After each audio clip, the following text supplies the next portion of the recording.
Ladies and gentlemen, from the Oval Office, the President of the United States. Good evening.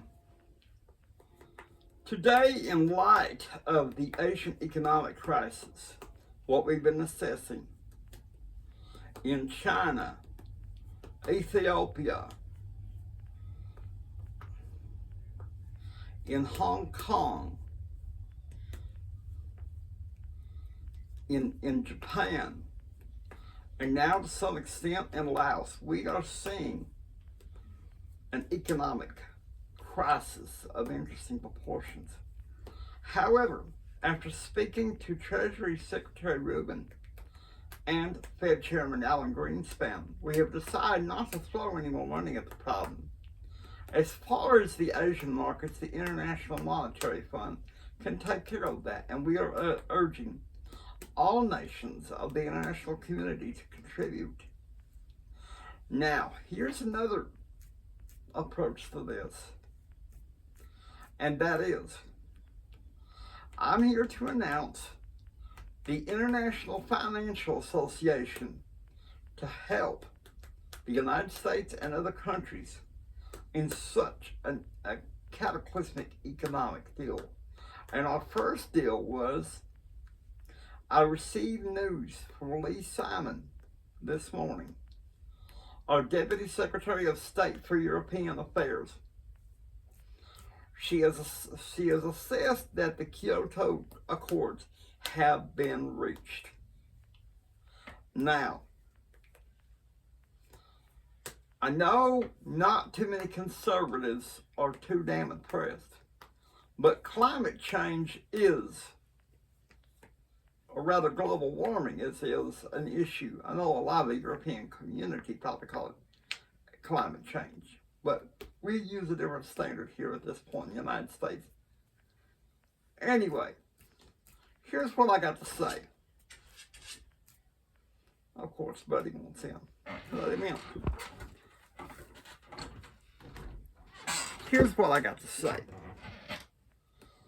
The United States is interested in creating this hubbub of international negotiations and peace. The negotiations in Jerusalem, despite the fact that we sat them out, which I see as a diplomatic weakness on our part, it was a massive success, with formalities bringing in a new era of peace. Now, to this, the United States is looking into next week participating in Riyadh, Saudi Arabia, and then again in January in Athens, Greece. Other than that, that is what we do, regardless. Now, I have time for 12 questions. Yes. Mara Elias in NPR, Mr. President. My question to you is this.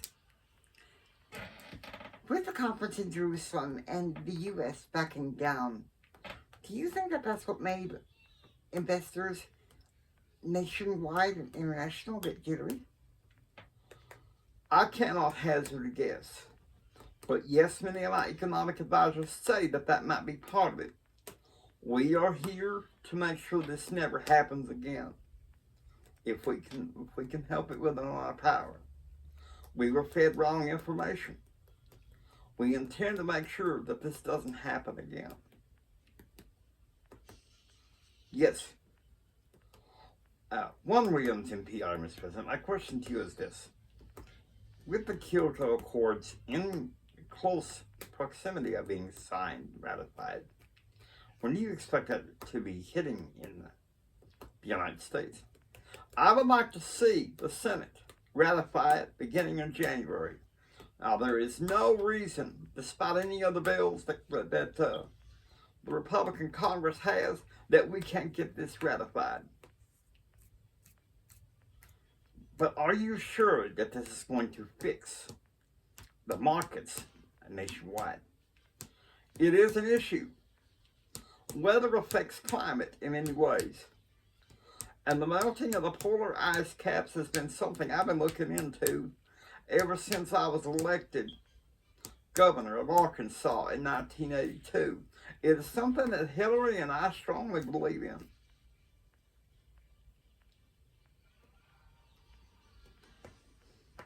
Yes.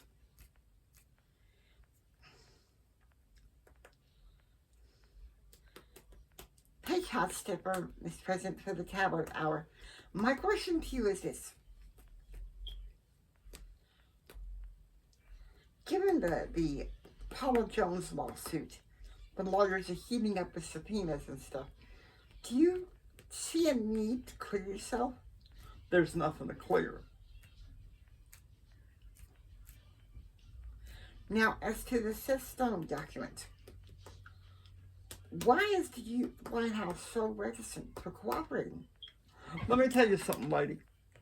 We intend, within the bounds of law, in consideration of what the appellate court and the Supreme Court says, to comply with the law as we see it. Now, I'll be sitting down next week with White House counsel Charles Ruff. We will come up with a plan to comply at a time that we see fit.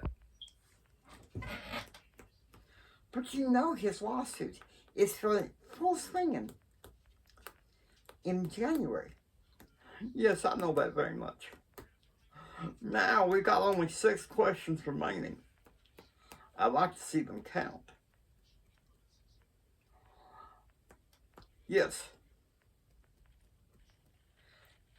Lisa Harding said at the Blake Carter show, Mr. President. My question to you is this. Why is it that you think that Congress is so reticent to pass the Education Choice and Opportunity Bill? Not everyone sees it the way of you or your boss. Honey, if I had a dollar bill for how many times I get a question about why a certain bill is not passing Congress, I'd have a mountain of money. I'll tell you that right now. But one thing I will say is, what the Senate needs to be concerned about as soon as possible is ratifying the Kyoto Accords, and as soon as possible.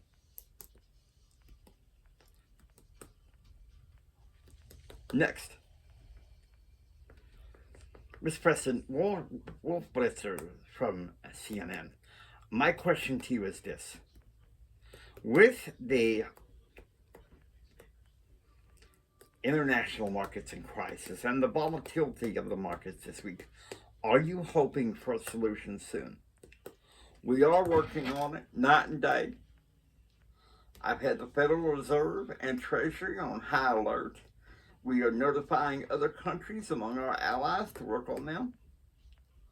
Now, as for China, they can find a way to be self-sufficient. I'm not going to justify everything in defending China. We want to open trade. We want to keep trade open. But we have our limitations as to what we can do. And that's why the International Monetary Fund and the International Financial Association will keep things in check. We got time for 4 more questions. Yes. Pick hot stepper for the tablet hour, Mr. President. How is Mrs. Clinton reacting to the Paula Jones lawsuit? Honey, what do you expect? She's serious, okay? We talk about this non-stop. Now, can we go on to another question? Do you see any other ramifications of what's going on? Anyone possibly being subpoenaed? Not at this time. Let the record speak on that. Do you still maintain your innocence? Yes. You still deny that you sexually harassed Paula Jones? Let me make this clear to you, and this is the last question, Paige. I did not sexually harass Paula Jones. And I never, ever, ever, ever, ever, ever asked anybody to lie. These allegations are false. If you don't mind, I'd like to get back to work for the American people. Thank you.